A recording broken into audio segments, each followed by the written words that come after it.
What you've heard downside propositions mentioned is often free the people. We inside opposition would like to add a small caveat to that.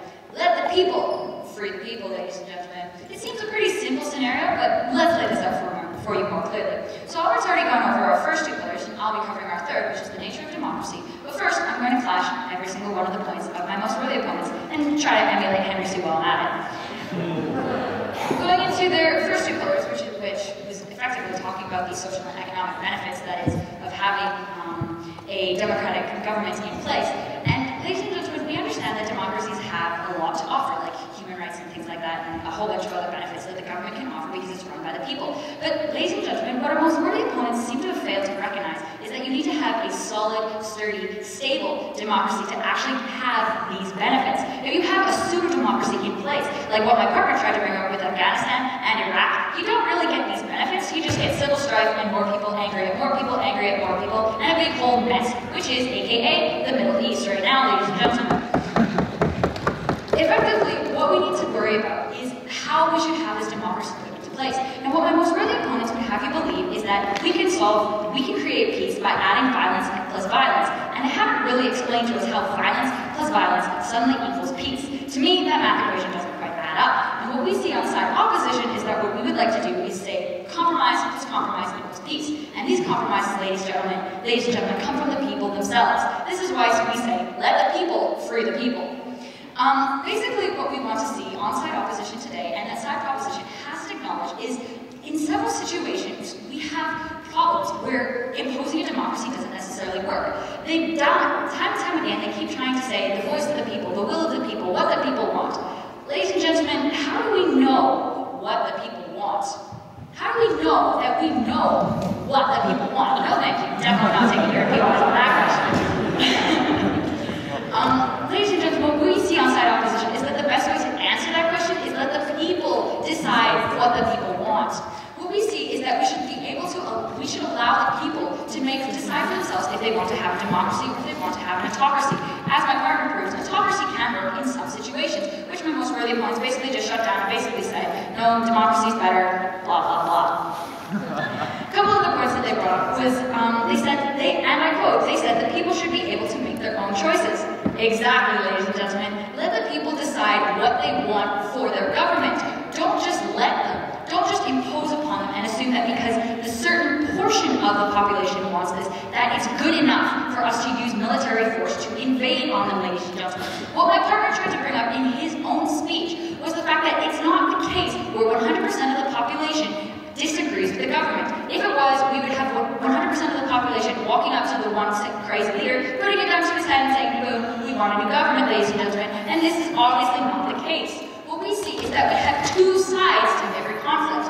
Otherwise, we wouldn't have an issue.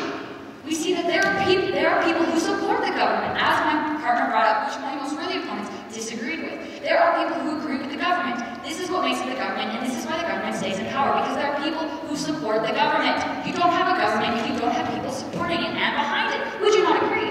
However, if that's 2% of the population and they just happen to have all the tanks, is that truly freedom?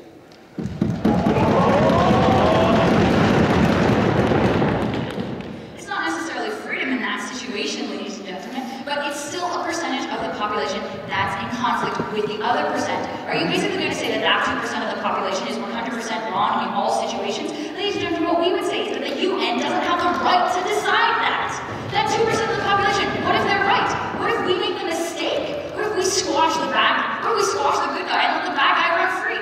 Ladies and gentlemen, what we're trying to say on side opposition is let the people sort it out for themselves. They know themselves better, they know what they want, they know their rights, and they have a right to their own sovereignty, as my partner tried to bring up, and we heard no reply from the side proposition. Another thing that they brought up was our situation that we brought up with Iraq. They basically said that, oh, Iraq was about nukes, it had nothing to do with democracy.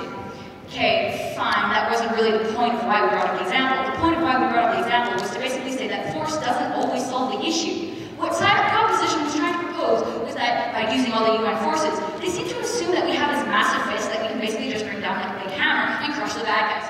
No, ladies and gentlemen, what side opposition is trying to say is that's not realistic. That's not the way it works. Take Iraq. We're not talking about the fact that we were trying to present democracy. We were talking about the fact that we had a huge amount of forces go into that country, and it took us over 10 years to get anything done. Ladies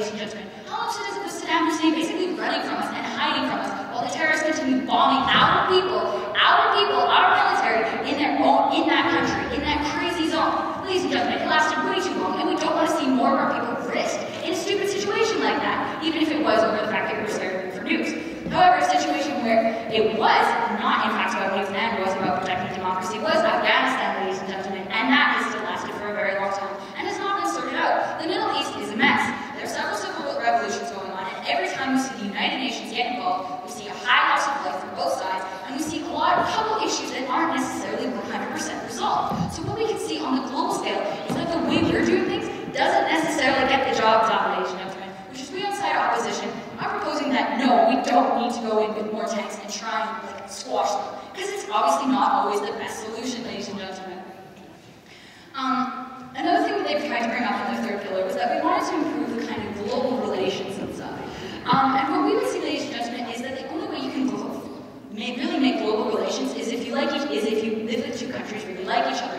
If you have Canada, who's gone in and effectively enforced a new government, and you're trying to now do trade with that country who's kind of like, you kind of violated our sovereignty and our human rights, and kind of stuck us with this government that we might not necessarily agree with, do we really think that they're going to like us a lot more, ladies and gentlemen? I don't really see how that connection makes.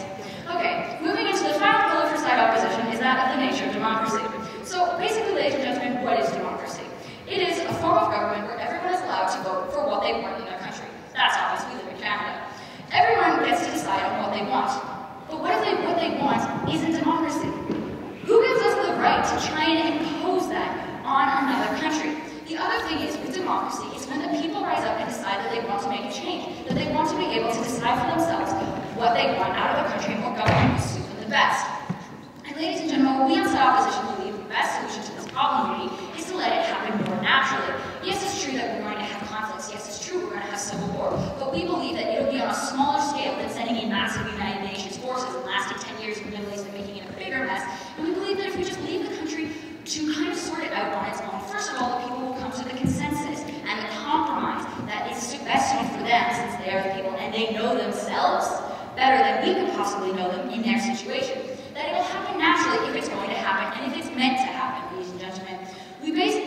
On side opposition, down the bench today, we've heard that governments and countries should be left to decide their own affairs within reason, ladies and gentlemen. We believe that the people know what is best for the people. We don't believe that the United Nations should be given the authority or the power to go in and try and do this. First of all, it creates a massive mess for us, causes a huge amount of loss of life, and the issue is never resolved very quickly, ladies and gentlemen. So what have I told you on side opposition today? I've basically taken down the 3 pillars on side proposition, saying that social and economic benefits only come when the government is chosen by the people, and that you don't in fact have global relations when you impose the government on them. And I've told you that we undermine the nature of democracy with this, and it will come back to the and I beg you to oppose.